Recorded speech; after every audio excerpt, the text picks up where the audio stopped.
দর্শক, আজকে আমি আছি রোবটের রাজ্যে। এই রোবটের রাজ্যে থেকে আজকে আপনাদেরকে এমন এমন সব রোবটের কথা জানাবো, তারা কিন্তু পানির নিচে কাজ করবে। দর্শক, আপনারা দেখতে পাচ্ছেন যে এখানে খুব রোবট বানানোর কাজ চলছে এবং এই মুহূর্তে আপনারা যে রোবটটি দেখতে পাচ্ছেন সেটির নাম হচ্ছে অক্টোপাস। এই অক্টোপাসের আসলে কি কাজ এবং তার পাশে আছে টুনা।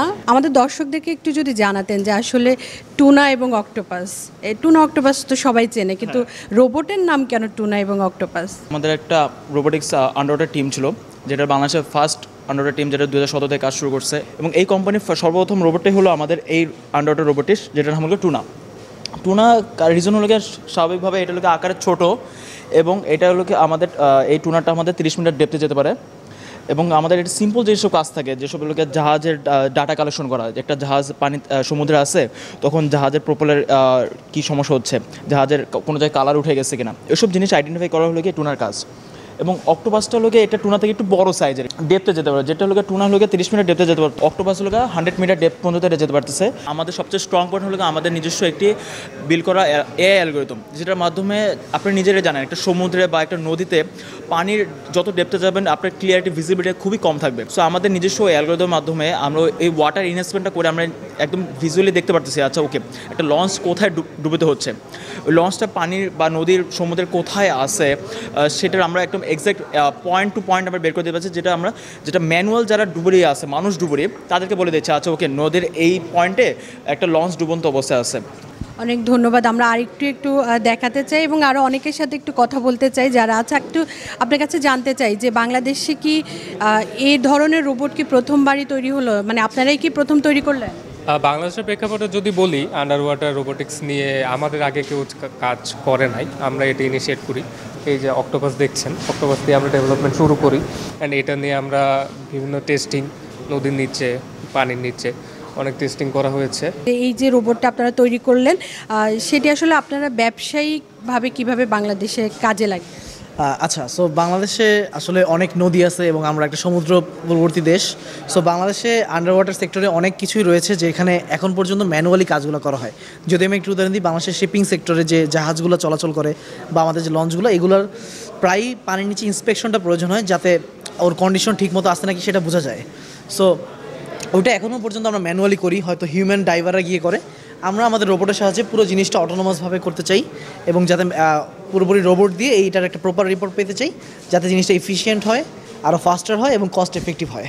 আপনারা আসলে সরকারি ভাবে আসলে যোগাযোগ করেছেন কিনা আপনাদেরকে যেন কাজে লাগাতে পারে, এরকম আসলে কী ভাবে এগিয়েছেন আপনারা?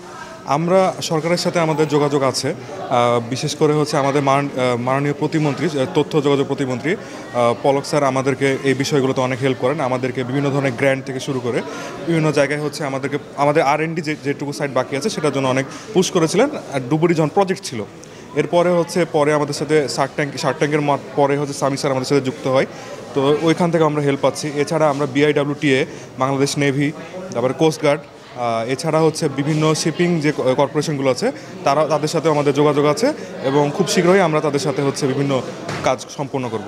আপনারা বিভিন্ন ধরনের ফেস্টিভ্যালে অংশগ্রহণ করেছেন, ইন্টারন্যাশনালি আপনারা অনেকভাবে পুরস্কৃত হয়েছেন, সেগুলো একটু বিস্তারিত যদি বলেন।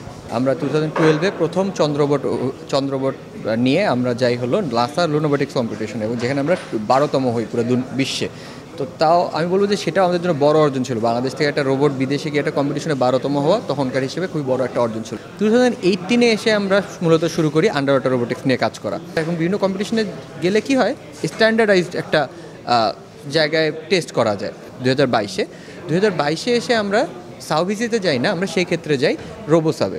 রোবোসাব হলো পুরো বিশ্বের সবচেয়ে বড় রোবোটিক্স কম্পিটিশন আন্ডার ওয়াটার ডোমেইনে, যেখানে রোবটগুলো কন্ট্রোল করতে হয় না, সেগুলো পুরোপুরি কৃত্রিম বুদ্ধিমত্তায় বা AI দিয়ে বলি অথবা মেশিন ভিশন দিয়ে বলি, সেভাবে কন্ট্রোল হয়ে নিজে থেকে চলে। আপনি একটা সার্টেন জায়গায় একটা আপনার বড় ওদের একটা টেস্টিং সাইট আছে US নেভাল রিসার্চ অ্যাসোসিয়েশনের, সেখানে আমরা 200 ফুটের একটা বড় আমাদের টেস্টিং সাইট আছে। সেখানে নিচে অনেকগুলো অবস্ট্যাকেল দেওয়া থাকে, কিছু গেট দেওয়া থাকে, কিছু অবজেক্ট দেওয়া থাকে যেগুলো ধরতে হয়, যেগুলো তুলতে হয়। এই কাজটা পুরোটাই রোবট নিজে থেকে অটোনোমাসলি করে, তাকে আগে থেকে আমাদের পুরোটা প্রোগ্রাম করে দিতে হয়। এই কম্পিটিশনে আমরা 2023-তে যখন কম্পিট করি, আমাদের এখনকে অক্টোপাস ভার্সনটা দেখছেন বা ডুবুরি ভার্সনটা দেখছেন, সেটার তখনকার ভার্সন নিয়ে আমরা দ্বিতীয় হই বিশ্বে। এটা আমাদের জন্য অনেক বড় একটা অর্জন, বাংলাদেশের জন্য অনেক বড় একটা অর্জন। নতুন এক্সপেল এর নতুন ফর্মুলা আরপিএম ডি ডুয়েল অ্যাকশনে ঘরের মশা বাঁচবে না, বাইরের মশা আসবে না। এবং সেখানেও যারা ছিল তারাও বাংলাদেশকে নতুন করে চিনতে শেখে।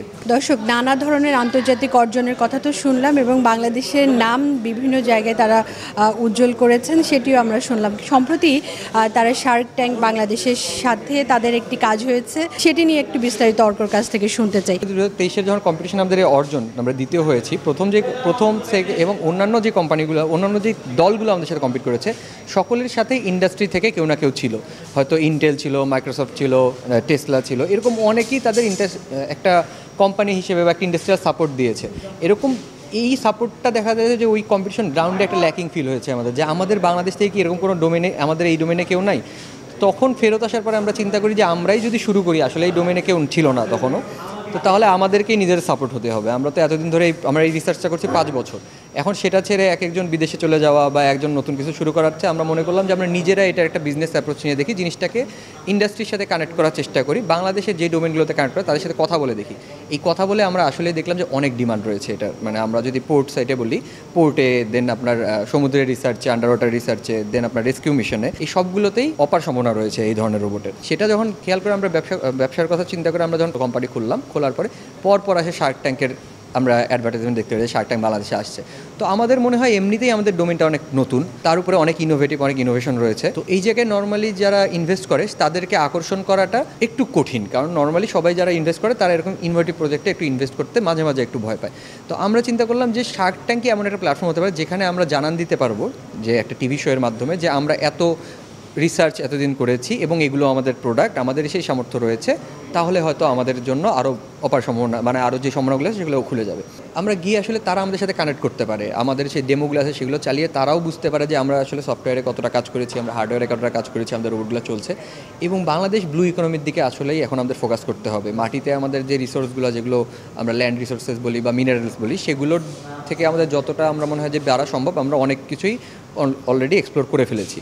এখন আমাদের যাওয়া উচিত সমুদ্র জয় করছি আমরা, তো এই সমুদ্রের তলদেশে কী আছে, সেখানে মৎস্য সম্পদ থাকতে পারে, সেখানে খনিজ সম্পদ থাকতে পারে, সেখানে গ্যাস নিয়ে আমরা জানি যে এখনই আমাদের অনেক গবেষণা হচ্ছে।